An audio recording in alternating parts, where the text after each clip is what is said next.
um módulo chamado Fundamentos Cristãos. Falamos na primeira ministração, domingo passado, que Jesus é a pedra fundamental. Né? E o apóstolo Paulo, ele deixa claro, né, que ele fala que, olha, e Paulo ele é muito sincero, ele não é hipócrita e também não tem problemas de autoestima. Ele fala o seguinte: eu, como sábio construtor, né, eu coloquei a pedra fundamental, que é Cristo. Agora, cada um vê como constrói de si. Amém? Deixa eu fazer uma pergunta óbvia, mas até o óbvio tem que ser dito.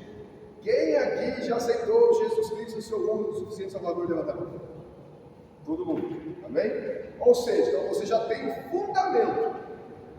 O que Paulo está dizendo? Olha, você recebeu o fundamento, o alicerce está aí.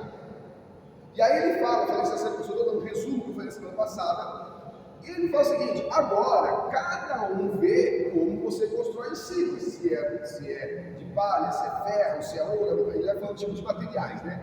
Veja como você constrói em cima. Agora, ele fala: o que não se pode é colocar paralelamente um outro fundamento.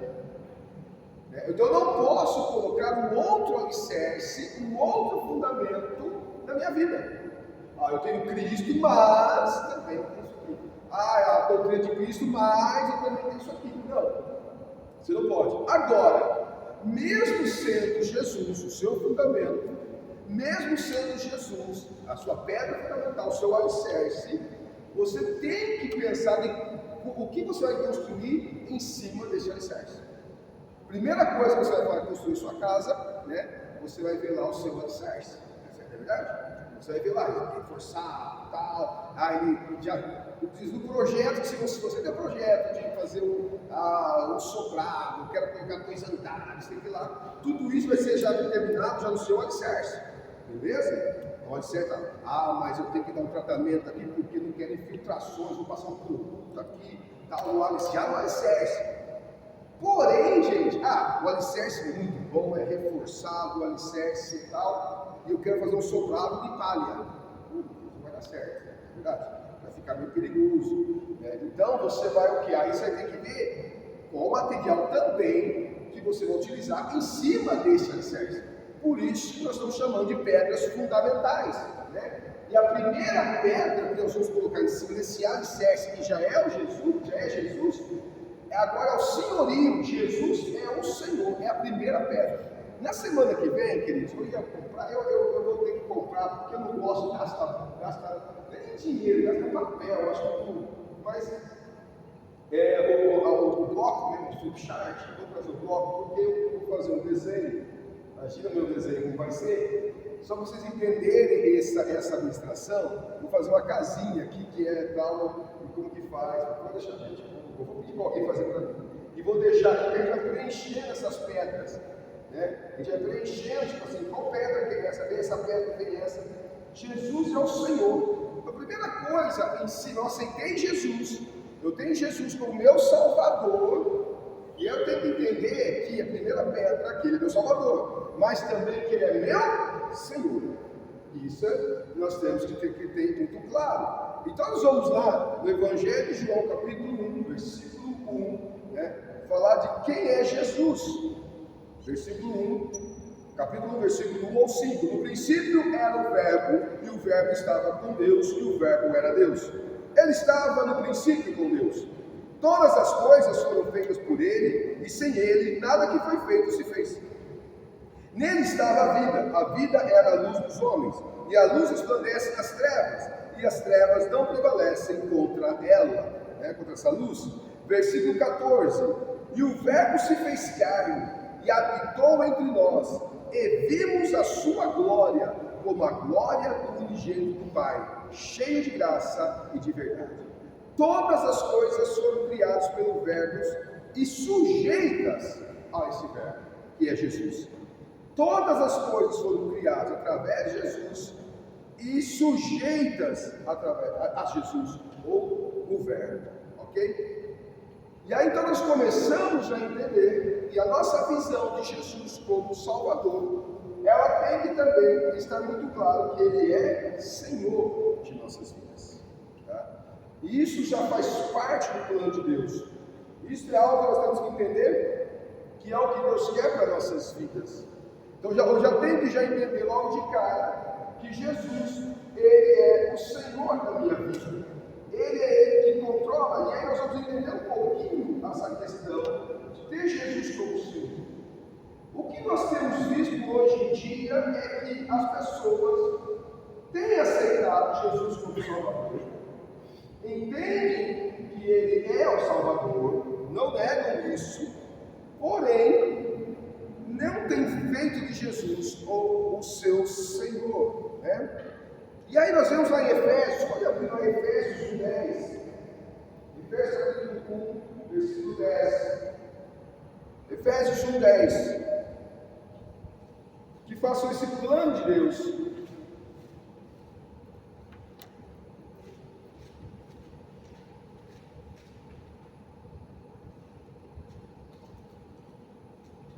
Carta aos Efésios, capítulo 1, versículo 10, diz o seguinte, ó, de tornar a congregar em Cristo todas as coisas, na dispensação da plenitude dos tempos, tanto que são do céu como os que são da terra. O plano de Deus sempre foi trazer tudo sobre o senhorio de Cristo, ou seja, tornar a congregar, tornar a estar debaixo de Cristo, tornar a estar na organização de Cristo, todas as coisas, seja o céu, seja a terra. Sempre foi plano de Deus que o plano de autoridade de Jesus sobre nós. Todas as coisas foram criadas por Jesus. Colossenses 1,16. Abre lá em Colossenses, capítulo 1.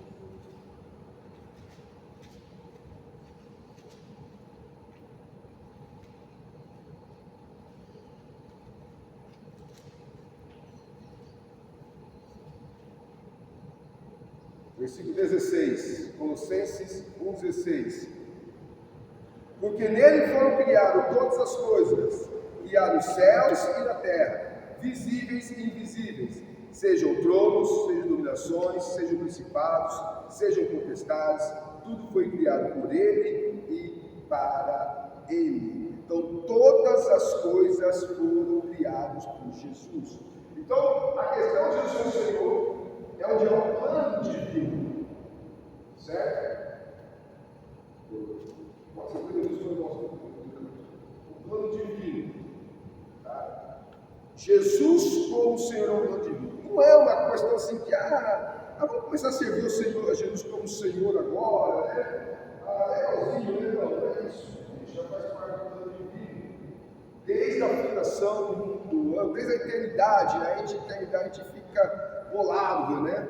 Então, todas as coisas, em Colossenses 1,16, nós vemos que todas as coisas foram criadas por Jesus, né? Porque nele foram criadas todas as coisas, tudo.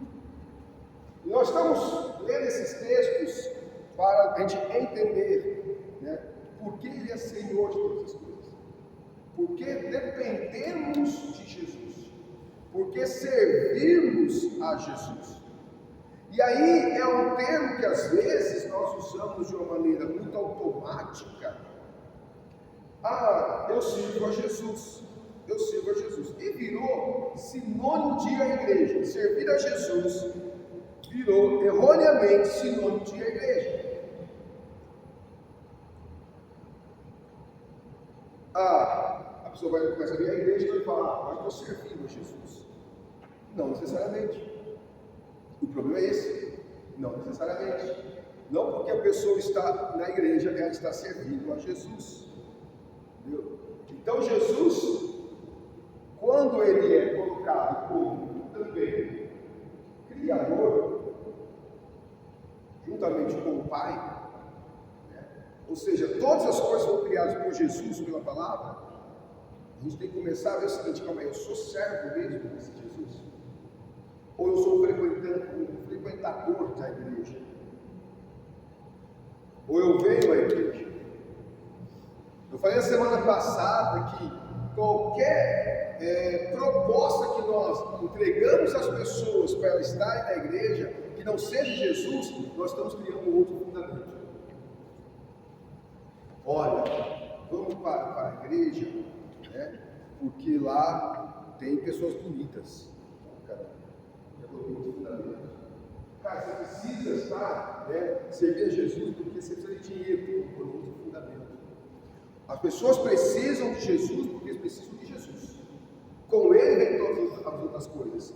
Mas se eu coloco um outro fundamento, e se eu apresento um Jesus que não é Senhor, eu estou colocando uma pedra errada.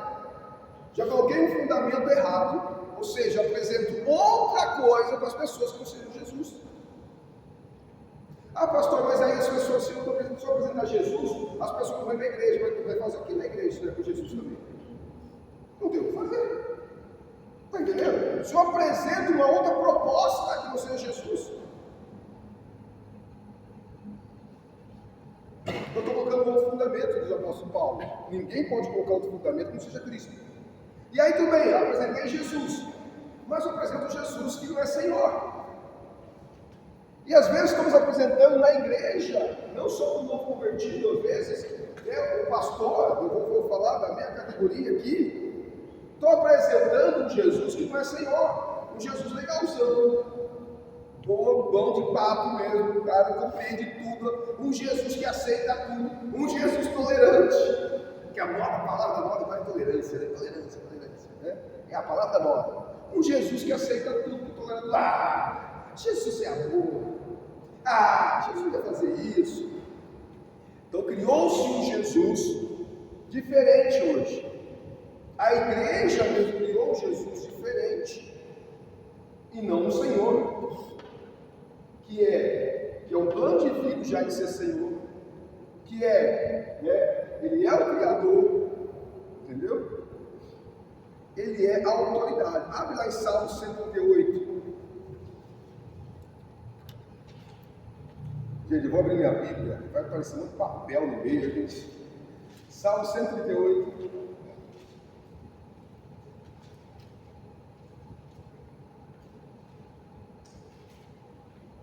Versículo 2.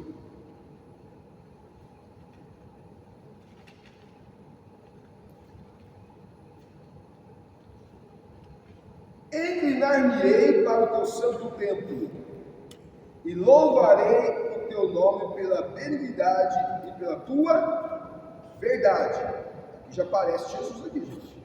Tá? Pois engrandeceste, algumas versões, essa palavra aqui, esse verbo aqui, essa palavra, ela aparece em letra minúscula. Pois engrandeceste a tua palavra acima do teu nome. De todo o teu nome. Quem é a palavra? É Jesus. Jesus é o Senhor. Deus e sua palavra são autoridades final. Deus e sua palavra são autoridades final. Deus e Ele mesmo. Sua palavra é Ele, é Jesus. Amém? Abre Salmo 119. Salmo 119. Aí volta só um pouquinho. Versículo 89.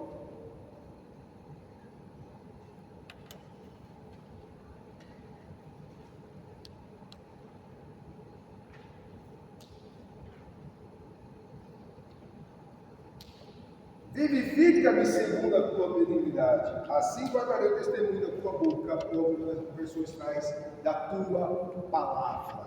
Ok? Deus e sua palavra são autoridade final. Não existe outra autoridade acima da palavra de Deus. Nada está acima da palavra de Deus. Vou deixar isso aí em Salmo 119. 119. A palavra é a autoridade. Por que eu estou dando essa volta? Só para nós entendermos por que Ele é Senhor. Por que Ele é Senhor? Por que Jesus é Senhor? Por que Deus o fez Senhor? É meio complicado para a gente entender essa questão da eternidade de Deus. Em que momento isso aconteceu? Não, Ele é Deus. Ele sempre foi, sempre será. É e sempre será Deus. Então isso não vai Só para a gente entender, como se a gente tivesse um ponto para a gente, nossa, Jesus é Senhor a partir de que ponto? Ele sempre foi, né? Senhor. Então a primeira pedra que eu construo a minha vida espiritual, meus fundamentos cristãos, eu preciso colocar uma pedra, uma edificação, que é reconhecer Jesus como Senhor. Se eu não reconhecer isso, ou se eu não praticar isso, eu ficar com a questão seguinte assim, olha, Jesus ele é misericordioso, sim, ele é bondoso, com certeza, benigno, sim, longânimo, com certeza, mas se eu não entender que Jesus é Senhor da minha vida, que Ele é autoridade sobre mim, e se eu não apresento isso para as pessoas também, se eu quero converter as pessoas a um Jesus fraco, a um Jesus que não tem autoridade, eu vou começar a criar, e que já está infelizmente sendo criado, uma geração de cristãos fracos. Por que vivemos uma geração de cristãos fracos? Porque o seu fundamento é fraco. O seu fundamento não é Jesus. Porque nós começamos a criar outros fundamentos na igreja. Às vezes até temos o fundamento que é Cristo, beleza, mas começar, igual Paulo fala, mas olha como você constrói em cima. Mas começamos a colocar isopor em vez de pedra. Ah, mas é muito pesado. Nossa, Jesus é o Senhor, Jesus é nossa pedra fundamental. Jesus é nossa base, certo? Até aí tá bom, porque depois fica muito pesado, né? É uma construção pesada, é uma construção cara, é uma construção trabalhosa. São pedras que eu vou ter que colocar sobre esse fundamento. E aí nós não queremos, muitas vezes. E por que fazemos uma edificação fraca, criamos cristãos fracos? Hoje a igreja é mimimi, de uma maneira geral. Hoje eu não me toca, não me rede. Hoje aquele negócio não é o que eu quero, eu fico bem surdo. Eu fico parecendo um boto cor-de-rosa lá da Amazônia, lá, entendeu? Com aquele bicão, eu não faço mais, não é o que eu quero, não é o que eu gosto, então não vai ser feito. Ah, eu não vou mais, eu não quero mais, não é do jeito que eu quero. Então assim, lógico que a gente pode manifestar nossas vontades, lógico que a gente pode manifestar o nosso querer. Mas acaba-se como nossas pedras, como a nossa edificação ela é fraca, criamos crentes fracos. E hoje é uma geração de crentes fracos. Hoje é uma geração de crentes fracos. Por quê? Porque o cara já nem começa a entender o Jesus Senhor. É amor, é bondoso, misericordioso, benigno, tudo vai entender, ele sabe. Eu fiz isso, mas Jesus entende. Eu cometi esse erro, mas lógico, ele perdoa. Amado, perdoar não é entender, perdoar não é aceitar. Entende isso? Perdoar não é aceitar. Tá? Jesus perdoa, não aceita. Eu vejo, Jesus aceita a pessoa como ela é, mas ele se recusa a que a pessoa permaneça do jeito que ela está. A pessoa pode vir aqui do jeito que estiver, mas pode vir aqui aceitar Jesus, e Jesus vai recebê-la do jeito que ela estiver. Ela está até aqui posição na porta da igreja, em promiscuidade, pode estar tudo errado, pode ser um ladrão, bandido, assassino, pode, não tem problema, ele vai entrar para aquela rua, vai ser aqui, vai aceitar Jesus como seu Salvador, vai entender que é Senhor da sua vida. A partir daí, ele vai ter aí a igreja vai ter que participar disso, mas ele vai ter que o quê? Edificar a sua vida. Em primeiro lugar, o seu Senhor, ele não manda mais nele. Não vivo mais eu, diz minha palavra de Deus, na apóstolo Paulo, mas Cristo vive em mim. Tem que já entender isso aí.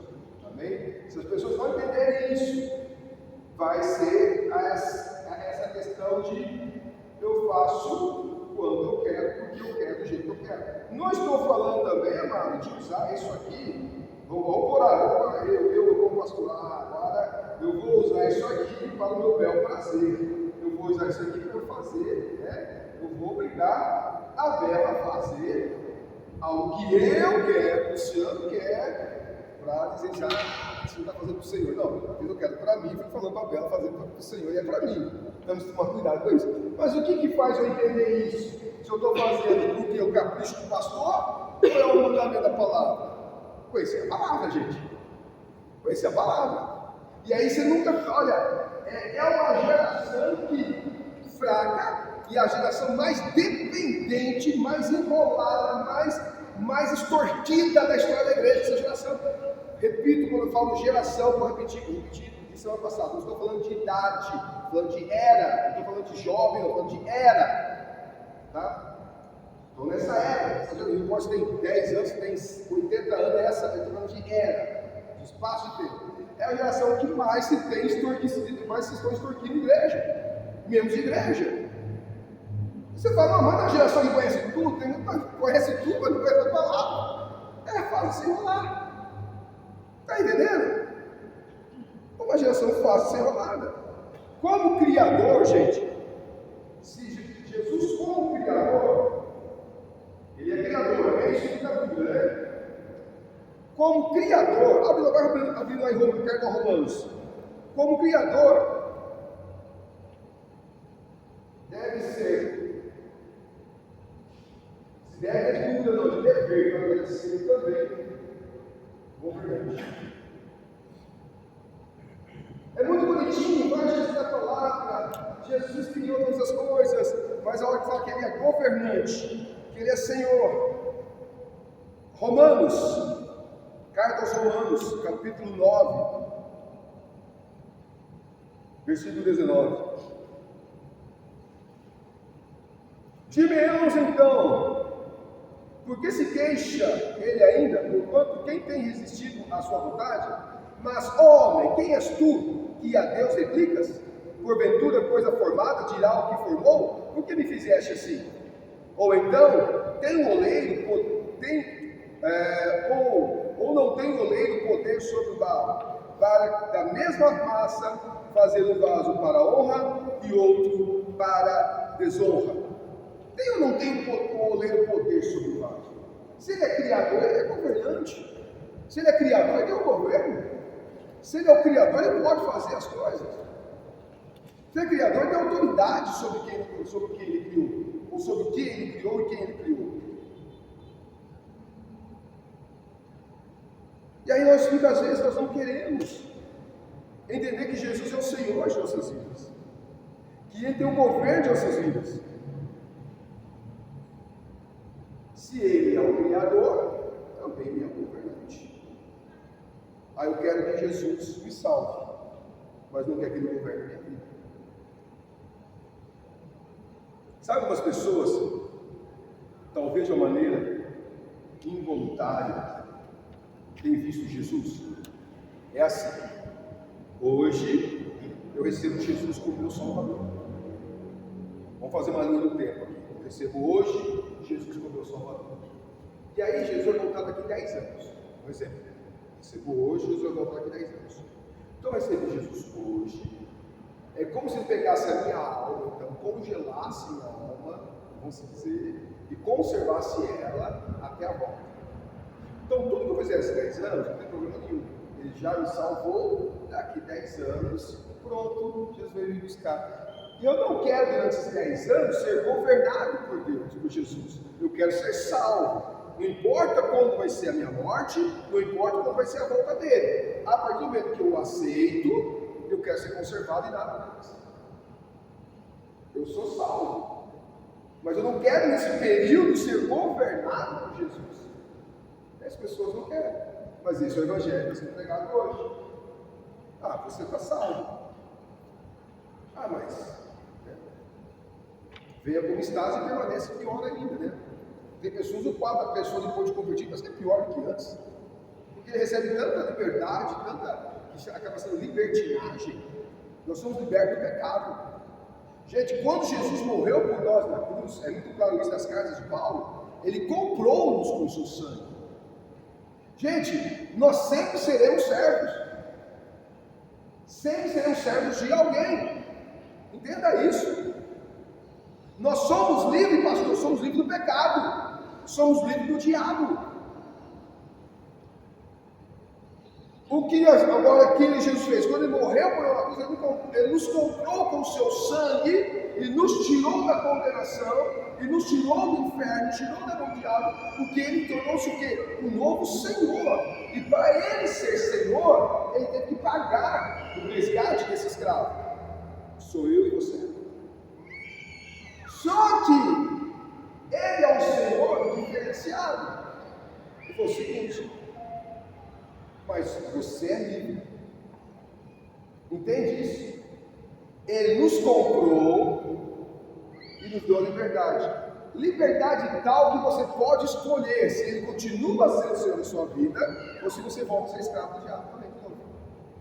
Essa compra de Jesus, ele não comprou nós e falou assim: não, agora você não sai mais daqui, você não sai mais da minha presença, você agora está aqui acorrentado na minha presença. Não. Ele é Senhor, só que ele te deu liberdade de escolher. Você quer continuar com ele como Senhor, ou se eu quero servir ao diabo, voltar à escravidão, voltar à velha vida. Outros ainda querem estar, na casa grande. Eu vou fazer uma alusão à nossa escravidão aqui no Brasil, que é bem diferente das que nós vemos na Bíblia, Mas eu quero estar vivendo debaixo da escravidão, mesmo estando na casa grande, como era chamada a casa dos senhores, Eu quero viver da casa grande, mas eu quero continuar sendo escravo. Eu estou lá, eu quero continuar sendo escravo, eu quero continuar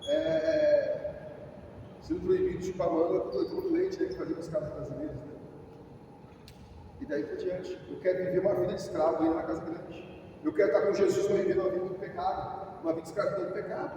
Não dá certo, E é justamente isso que nós temos que pregar, que Jesus é o Senhor, Ele te tira do pecado. E se você está debaixo, a pessoa está debaixo do pecado, ele não está debaixo do senhorio de Jesus. Porque no senhorio de Jesus não tem pecado. Comete-se pecado, comete. Erro, sim, mas não vive debaixo do pecado. Não vive na escravidão do pecado. São deslizes, são erros, que acabamos cometendo. Queridos, no plano de salvação, lá em Romanos capítulo 10, olha só, Romanos 10, também deve estar do lado, Romanos 10, versículo 9, do 9 ao 13,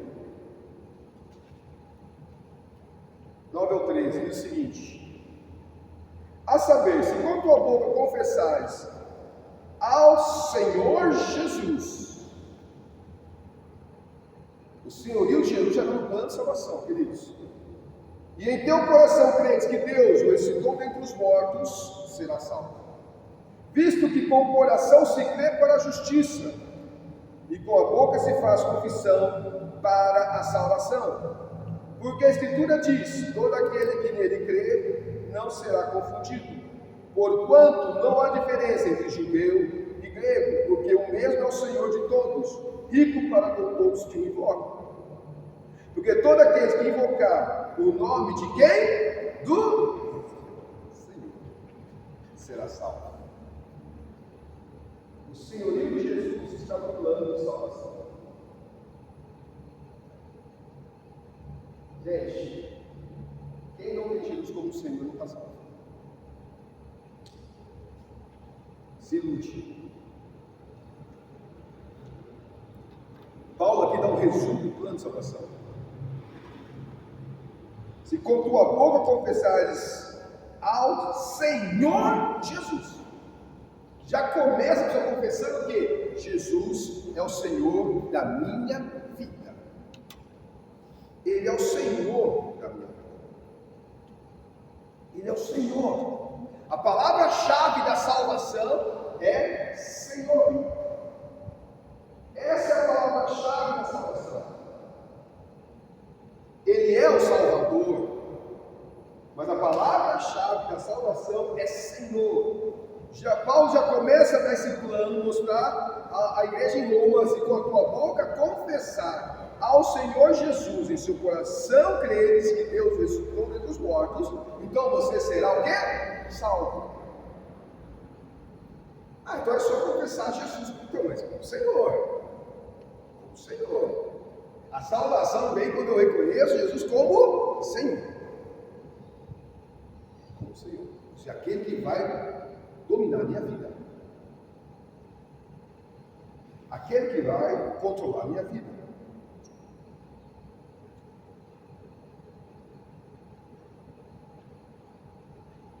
Todo aquele que invocar, versículo 13, né, o nome de quem? Do Senhor, será salvo. Então, se você invocar o nome do Senhor, ou seja, o que é invocar? Trazer para você, trazer para dentro de você o nome do Senhor, você será salvo. Qual a palavra-chave da salvação aqui? A palavra-chave aqui é Senhor.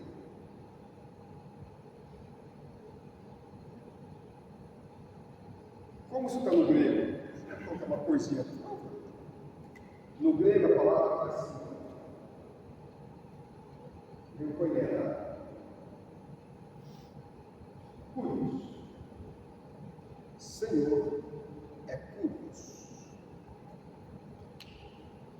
E o que é curios no grego? Vamos ver então. Jesus é o Senhor da sua vida? Amém? Amém? Glória a Deus. O que é curios? É aquele que possui. Curios é quem possui algo. É aquele que possui. Então, curios, quando eu falo Jesus, é o Senhor da minha vida. Ou seja, o Senhor me possui. Ele me tem. Eu sou dele. Não tem conversa. Certo? Quando eu falo curios, eu estou dizendo, né, nessa língua koiné, né, grego koiné, aquele que tem, é aquele que tem direito, é aquele que tem direito e poder de mandar.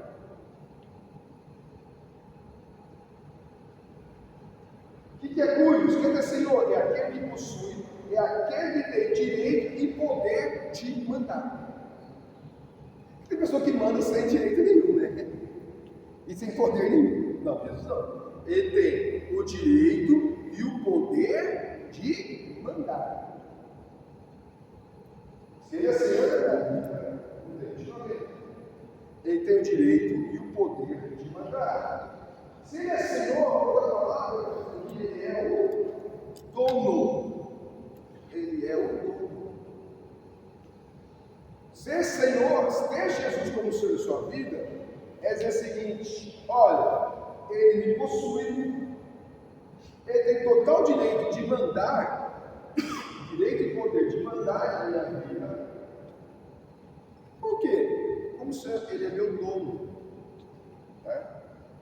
Curios, e aquele que tem controle. É aquele que tem como controle. O que é o controle? Então, para você, vamos lá, joguinho de videogame e tal, você tem lá, futebolzinho lá, né? Você tá coisinha, você joga um homem, você tá cá, joga um jogadorzinho pra lá. Você está controlando. Você tem que dar uma certa comando lá para ele dar bicicleta, você dá um comando para ele dar passe de calcanhar, né? Não precisa jogar nada, né? Mas só. Você dá um controle. Você controla aquilo. Né? Aquele que tem o controle. Certo? E aí, você é conduzido por Jesus? Você e eu, nós somos conduzidos por Jesus? Será que a igreja, de maneira geral, hoje, ela é controlada por Jesus? Jesus se controla para cá, para lá, daqui. Ou é controlada pelo meu orgulho? Ou é controlada pela minha vaidade? É controlada pelo meu achismo? Eu sou pastor, então eu acho que é assim, vai ser assim. Quem está no controle da sua vida? Quem está no controle da igreja?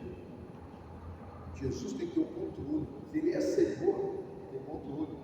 Entende? E eu não entendo algumas conversões que parecem mais um convencimento de uma conversão. Quando Jesus não tem o controle.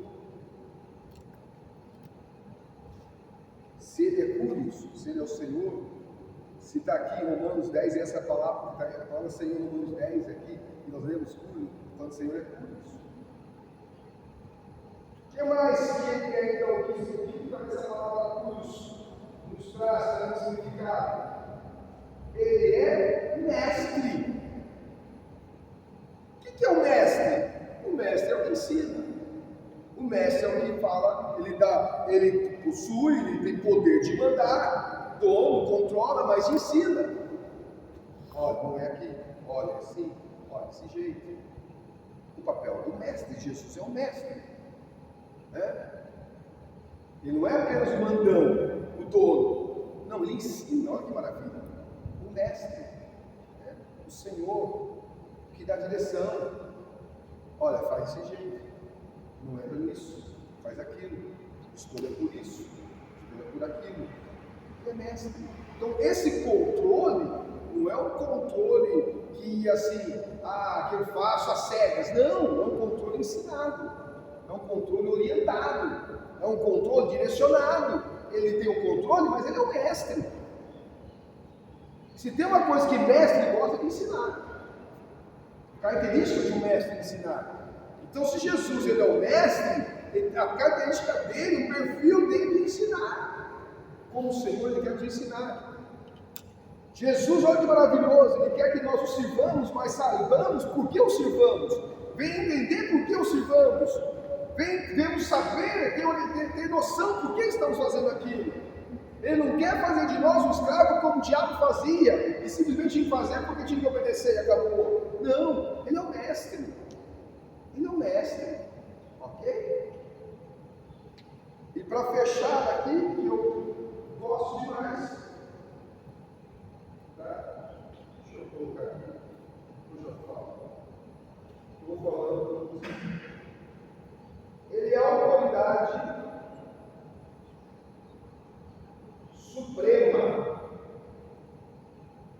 Autoridade suprema, não tem nenhuma autoridade acima de Jesus. E Jesus é a palavra.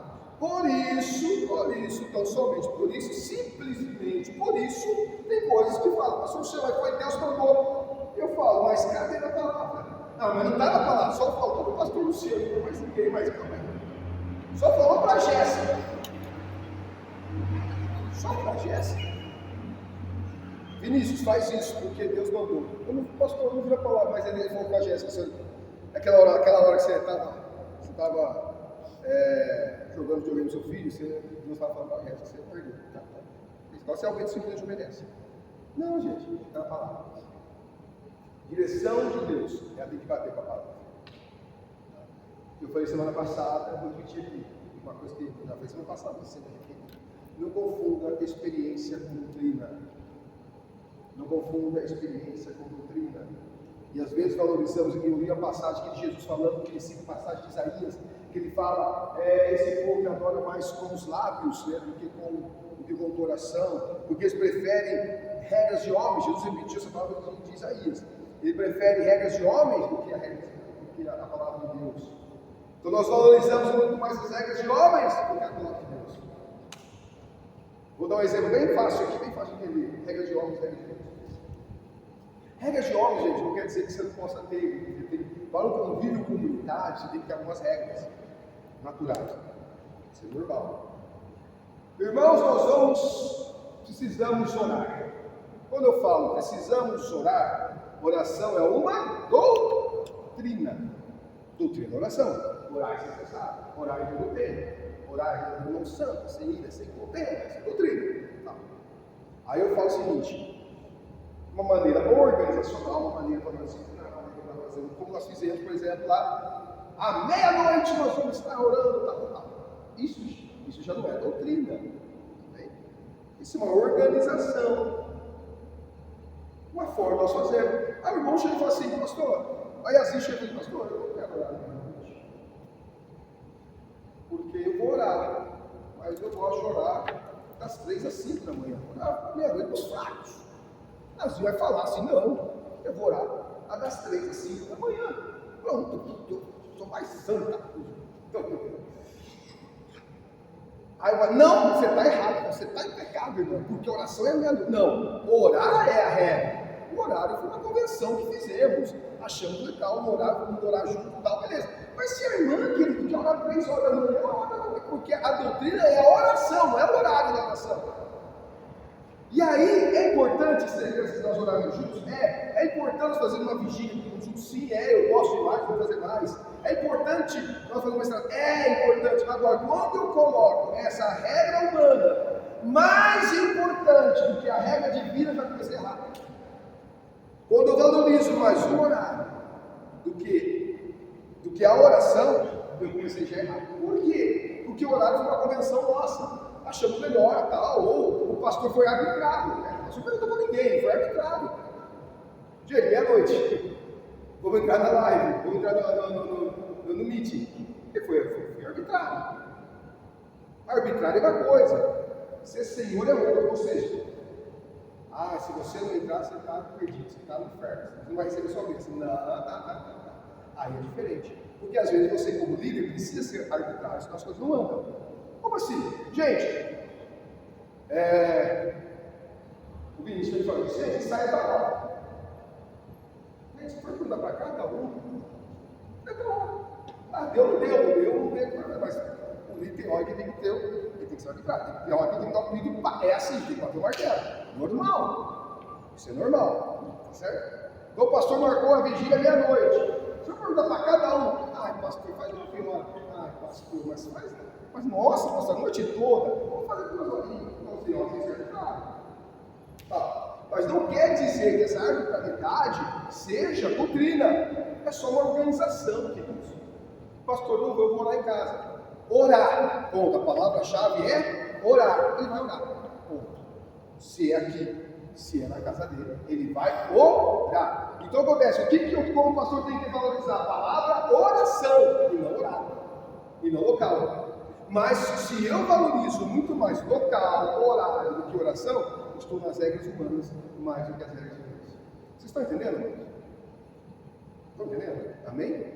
Não que você possa ter, deve ter por causa de uma organização. Algumas decisões cabem sendo arbitrárias. Quando digo arbitrário, amado, não é coisa normal. Um horário, um dia, acaba sendo, não tem como. Entendeu? Acaba sendo. Quem recebeu aqui um questionamento meu do horário 8h30 da manhã? No estudo bíblico? Alguém recebeu? Perguntando, vocês gostam do horário de manhã? Ninguém recebeu. Ninguém recebeu. O pastor vai não. Mas eu falo agora, irmão, se não for 8h30, não adianta nada. Se você quiser ler a Bíblia à tarde, não vai adiantar. Agora precisa ter uma organização. Mas essa organização não é maior do que o Senhor. Eu também não posso inventar coisas para exibir autoridade. Eu não posso exibir autoridade. A autoridade sobre a igreja é o Senhor. Amém? Eu trabalho na organização da igreja, na coordenação da igreja. Senhor da igreja é Jesus. E o que ele já falou de regra já existe.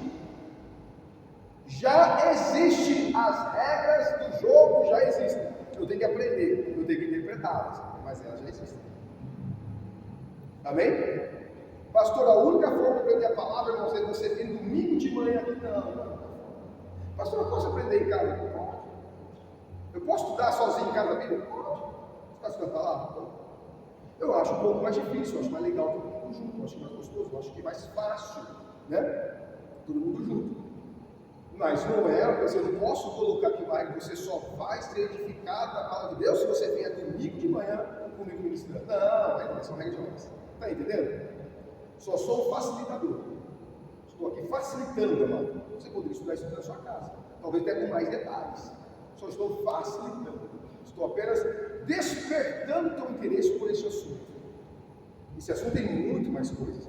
Então, se eu simplesmente conseguir despertá-lo, despertá-la para esse assunto, beleza, já consegui o meu objetivo, pelo menos despertar você sobre as pedras fundamentais. O Jesus é o Senhor, beleza.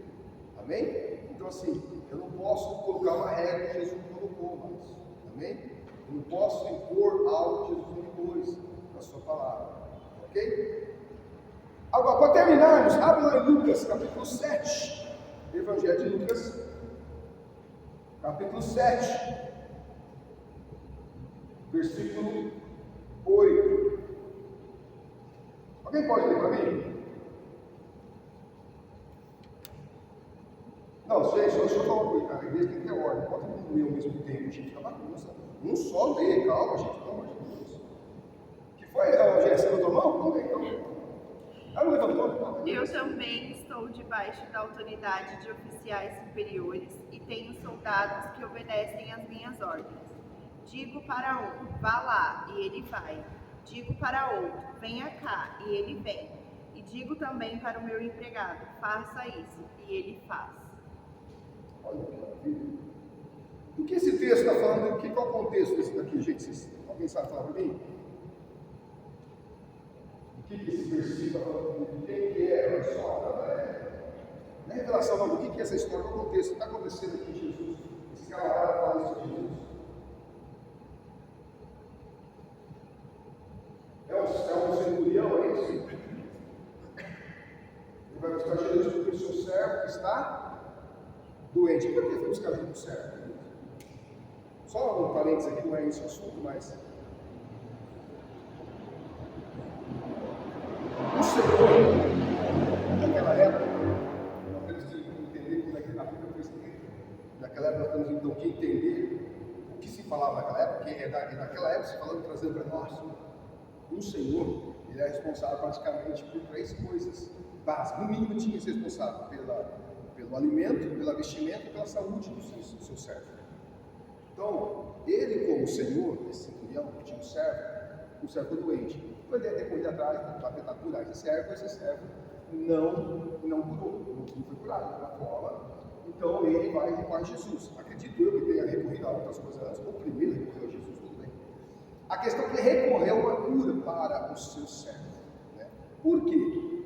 Era bonzinho, porque o servo era bom, não sei se o servo era bom, se o Senhor, se tudo era bonzinho e tal. A questão é que por obrigação cultural, por questões de leis da época, ele como Senhor, ele tinha que lutar pela saúde do seu servo. Então isso nos mostra que quando nós temos Jesus como nosso Senhor, ele vai garantir básico para nós, amém? Ele é o Senhor de nossas vidas. Mas vamos lá, não é esse o assunto. Ele fala o seguinte: eu tenho o que? Autoridade sobre os meus servos. Por que está falando isso? Ele falou: Jesus não precisa ir até a minha casa, né? Não precisa ir até lá. Eu, com autoridade, eu dou uma ordem, e o meu servo vai lá e faz. Então, se o Senhor der uma ordem, meu servo vai ser curado. Porque quando eu dou uma ordem, ele vai lá e faz. Quando eu falo bem, ele vem. Quando ele faz, quando eu digo para, ele para. Deita, levanta, vamos lá. O que esse texto nos ensina sobre a autoridade? E assim nós vamos encerrar hoje. Lucas 7,8 nos mostra que a autoridade está relacionada à submissão, está ligada à obediência. A autoridade, a força da autoridade está ligada diretamente com a sua submissão. O quanto Jesus é a autoridade da sua vida, mostra que, na verdade, é fruto de quanto você é submisso a essa autoridade. Se eu digo ao servo, ele vai, eu digo vem, ele vem. Ou seja, da parte do Senhor está a autoridade, da parte do servo a submissão, a obediência. Deus, ele é a autoridade. Jesus é a palavra, tudo foi criado por ele, no início, ele é a autoridade sobre nossas vidas. Mas essa autoridade divina, essa autoridade, né, de Cristo na nossa vida, ela só funcionará através da submissão. Como assim funcionará? Deus, Ele não é autoridade sobre Deus, não é isso. Os benefícios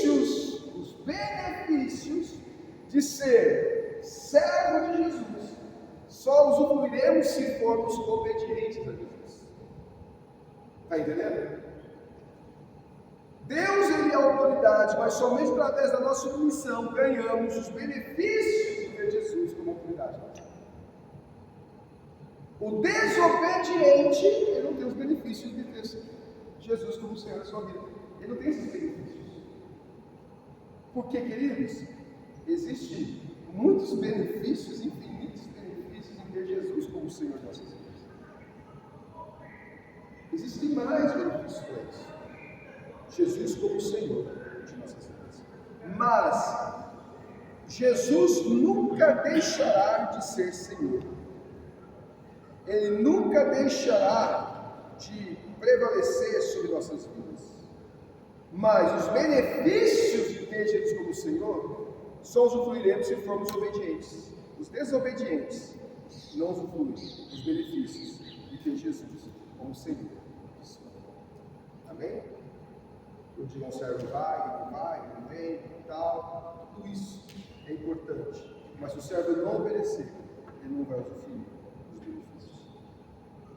Porque entendemos que esse homem foi procurar Jesus por causa do seu servo? Lembra-se que o Senhor, ele tinha autoridade sobre o seu servo, mas ele tinha que proteger, ele tinha que dar alimento, vestimenta e saúde. E proteção também, né? Outra outras coisas, como proteção numa guerra, tá? Tinha proteção. O servo lutava, as guerras do Senhor, o seu Senhor está armado, o seu servo. Então tinha esse relacionamento. Era um relacionamento. E assim nós com Cristo, um relacionamento. Esse Senhor, ele foi atrás do benefício desse servo. Ele foi atrás de Jesus porque esse servo, ele tinha direito à saúde. E ele, como Senhor, ele tinha a obrigação de morrer atrás. Ou seja, aquele servo que foi curado, recebeu a palavra de Jesus, ele foi curado, ele recebeu o benefício, não por causa de Jesus, mas daquele Senhor, o centurião, buscou para ele a cura, porque ele tinha direito, porque ele era o servo, de fazer o seu papel de servo. Ele tinha o benefício disso. E aí, se homem encontra logo em Jesus, aí tudo deu certo mesmo, né? Então, assim, queridos, você quer os benefícios de Cristo? Você tem que servir. Amém? Você quer o benefício de ter um Senhor sobre a sua vida, que garante o básico da sua vida, porque as outras coisas vamos correr atrás, com a proteção de Deus, com a bênção de Deus, mas o básico ele garante para nós. Amém? Fui moço, e agora sou velho, diz o salmista, mas nunca vi um justo a passar necessidade, nem sua descendência a mendigar o pão. Isso é o básico do final, o básico vai passar, o básico do garantido. Amém? Isso, aí depois, com a bênção dele, nós corremos atrás de outras coisas também, com a bênção, a graça dele. Aí já vem outras coisas. Gente, essa é a nossa primeira pedra, então, construímos sobre o alicerce de Cristo. A segunda pedra é entender que Cristo é o Senhor da minha vida, da sua vida, né? Cada um vai construindo aí. E aí a segunda pedra, semana que vem, que não pode perder, que é a pedra do arrependimento de obras mortas. Gente, pedras de arrependimento. Vai ter uma lição aqui, amado, uma aula sobre uma pedra chamada batismos.